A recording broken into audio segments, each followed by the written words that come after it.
ఈ ఐపీఎల్ సీజన్లో Sunrisers Hyderabad ఆడిన తొలి మ్యాచ్ చూసి ఎస్ఆర్హెచ్ ఫ్యాన్స్ అయిన మనం బట్టలు చించుకున్నాం భయ్యా.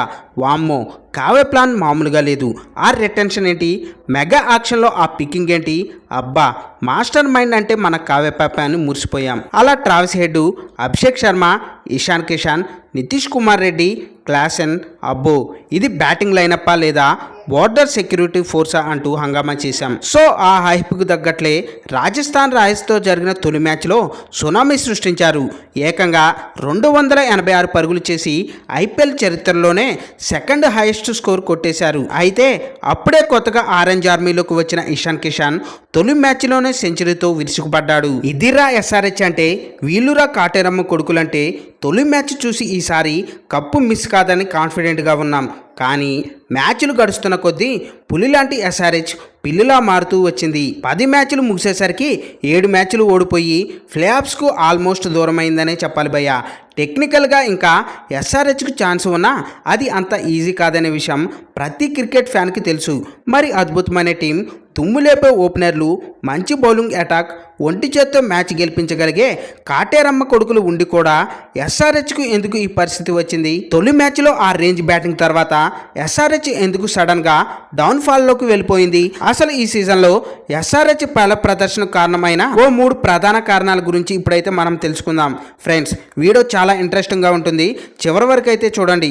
ఫ్రెండ్స్, వీడియోలోకి వెళ్ళే ముందు ఒక లైక్ వేసుకొని కొత్తగా మన ఛానల్ని చూస్తున్నట్లయితే ప్లీజ్ సబ్స్క్రైబ్ చేసుకోండి అండ్ అలానే బెల్ ఐకాన్ని క్లిక్ చేయండి. ఇక విషయానికి వస్తే, number 1 disaster bowling attack. Mega వేలం కంటే ముందు సన్ రైజర్స్ హైదరాబాద్ రిటర్న్ చేసుకున్న ఆటగాళ్ళ లిస్టు ఒకసారి చూస్తే Henry's Klaasen, Pat Cummins, Abhishek Sharma, Travis head, Nitish Kumar Reddy.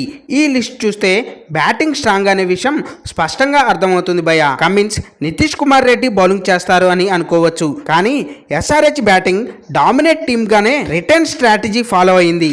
యాక్షన్లో కూడా ఇషాన్ కిషాన్ను తీసుకోవడంతో బ్యాటింగ్ను మరింత స్ట్రాంగ్ చేసుకుంది. కానీ బౌలింగ్ అటాక్ కోసం మహమ్మద్ షమి, హర్షద్ పటేల్పై భారీ నమ్మకం పెట్టుకుంది. షమీకి 10 కోట్లు, పటేల్కు 8 కోట్లు భారీ ధర ఇచ్చి మరీ తీసుకుంది. కానీ ఇద్దరూ దారుణంగా ఫెయిల్ అయ్యారు. సో ఈ సీజన్లో ఎస్ఆర్హెచ్ ఎంపిక చేసుకున్న బౌలింగ్ అటాక్ ఒక డిజాస్టర్ అని చెప్పక తప్పదు. Mohammed Shami, Harshad Patel, Pat Cummins, Jaydev Unadkat, Samarjit Singh, Adam Zampa, Rahul Chahar, Ishan Malinga, ఇలా లిస్ట్ చూస్తే పేపర్పై మంచి బౌలర్లు ఉన్నట్లు కనిపించినా అంతా విఫలమయ్యారు.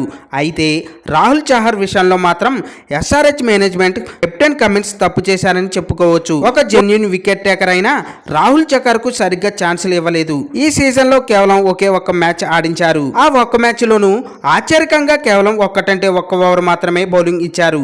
ఇతని విషయంలో సన్ రైజర్స్ దే మిస్టేక్. గతంలో ముంబై ఇండియన్స్, పంజాబ్ కింగ్స్ తరపున ఆడుతూ రాహుల్ చహర్ మంచి ప్రదర్శన ఇచ్చాడు.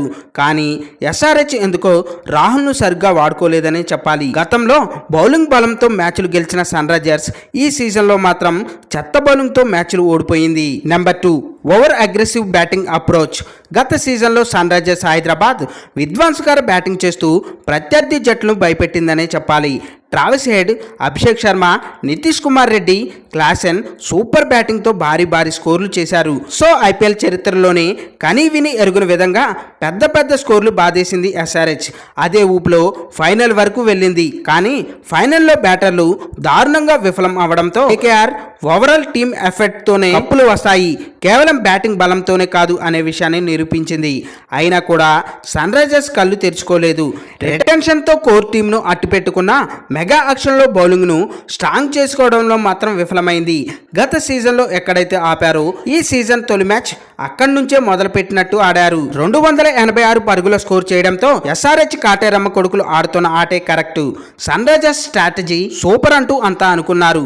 కానీ మిగతా టీమ్స్ కూడా బాగానే ఆడుతున్నాయి. వాళ్ళ బౌలర్లు మన బ్యాటర్లకు కళ్ళం వేయగలరు, మన బౌలర్లను ఉతికి ఆరేయగలరనే విషయం నెమ్మదిగా అర్థమైంది. అయినా కూడా ఎస్ఆర్హెచ్ జాగ్రత్త పడలేదు. అంతే అగ్రెసివ్గా ఆడతాం, గుడ్డెత్తి చేల్లో పడ్డట్టు దూసుకెళ్తామని బొక్క బోర్లా పడ్డారు. 10 మ్యాచ్లు ముగిసేసరికి 7 ఓటములు వెనకేసుకున్నారు. ఒక్క అడుగులో దూరమైన ట్రోఫీని ఈసారి కొట్టేస్తాం అంటూ కనీసం ప్లే ఆఫ్స్ కూడా చేరుకునే స్థితికి పడిపోయారు. పాయింట్ల పట్టికలో ఇప్పుడు 8వ స్థానంలో ఉన్నారు. కాటేరమ్మ కర్ణించలేదో లేక కాటేరమ్మ కొడుకులకు దిష్టి తగిలిందో ఏమో కానీ వారిపై ఉన్న ఎక్స్పెక్టేషన్స్ అందుకోవడంలో మాత్రం ఎస్ఆర్హెచ్ ఆటగాళ్లు సారీ మన కాటేరమ్మ కొడుకులు విఫలమయ్యారనే చెప్పాలి. నంబర్ 3 బ్యాటింగ్ వైఫల్యం. గత 2 సీజన్లో ఎస్ఆర్హెచ్ బలం ఏంటంటే బ్యాటింగ్ అని ఎవరిని అడిగినా చెప్తారు. తొలి మ్యాచ్లో వచ్చిన ఆ భారీ స్కోర్ చూసి ఈసారి మనల్ని ఎవడ్రా ఆపేది అన్నట్లు కనిపించింది ఎస్ఆర్హెచ్. కానీ మన టీంకు అసలైన బలంగా భావించే Abhishek Sharma, Travis head, Klaasen, Nitish Kumar Reddy దారుణంగా విఫలమయ్యారు. 1-2 మ్యాచ్లు ఆడితే సరిపోదు, కన్సిస్టెన్సీ ఇంపార్టెంట్ అనే విషయం మరోసారి బోధపడింది. ఈ సీజన్లో అభిషేక్ శర్మ 10 మ్యాచ్ల్లో 314 పరుగులు చేశాడు. అందులో ఒక్క మ్యాచ్లోనే 141 రన్స్ చేశాడు. అంటే మిగతా 9 మ్యాచ్ల్లో కలిపి మనోడు చేసింది 173 పరుగులు మాత్రమే. ఇక ట్రావిస్ హెడ్ 10 మ్యాచ్ల్లో 281 రన్స్ మాత్రమే. మిడిల్ ఆర్డర్ను భుజాలపై మోస్తాడనుకుంటే నితీష్ కుమార్ రెడ్డి దారుణంగా ఫెయిల్ అయ్యాడు. 10 మ్యాచ్ల్లో కేవలం 173 పరుగులు మాత్రమే చేశాడు. ఇక కాటేరమ్మ కొడుకు హెన్రిస్ క్లాసెన్ 10 మ్యాచ్ల్లో 311 పరుగులు మాత్రమే చేశాడు. వీరి పరుగులు 10 మ్యాచ్లు కలిపి చూస్తే పర్వాలేదనిపించేలా ఉన్న 1-2 మ్యాచ్ల్లో బాగా ఆడారు. మిగతా మ్యాచ్ల్లో విఫలమయ్యారు. వీళ్ళ స్థాయికి 1-2 మ్యాచ్ల్లోనే బాగా ఆడడం సరికాదు. టోర్నీ మొత్తం నిలకడగా ఆడుతూ 1.5 మ్యాచ్లో విఫలమైన ఓవరాల్ గా కన్సిస్టెన్సీతో ఆడాలి. అది వీళ్ళ రేంజ్. కానీ కాటేరమ్మ కొడుకులు కేవలం అగ్రెసివ్ బ్యాటింగ్ ను నమ్ముకొని దారుణంగా విఫలమయ్యారని చెప్పాలి. ఇక తొలి మ్యాచ్ సెంచరీతో దుమ్మురెప్పిన ఇషాన్ కిషన్ ఆ తర్వాత టీంలో ఉన్నాడన్న విషయం కూడా మర్చిపోయేలా చేశాడు. వీటికి తోడు హైదరాబాద్ క్రికెట్ అసోసియేషన్తో విభేదాల కారణంగా పిచ్ ఎస్ఆర్హెచ్ కు అనుకూలంగా ఇవ్వలేదనే ఆరోపణలు కూడా ఉన్నా అది వేరే విషయం. మొత్తానికి ఈ సీజన్లో కాటేరమ్మ కొడుకులు కథ ముగిసినట్టే. వచ్చే సీజన్లో అయినా నిలకడను నమ్ముకొని కప్పు కొడతారని ఆశిద్దాం. ఏదేమైనా we love orange army, we love Kateramma కొడుకులు, we support Sunrisers Hyderabad. Friends, దీనిపై మీ అభిప్రాయాలు కింద కామెంట్స్ రూపంలో తెలియజేయండి. ఇలాంటి మోర్ క్రికెట్ ఇన్ఫర్మేషన్ వీడియోస్ కోసం మన ఛానల్ని సబ్స్క్రైబ్ చేసుకోండి.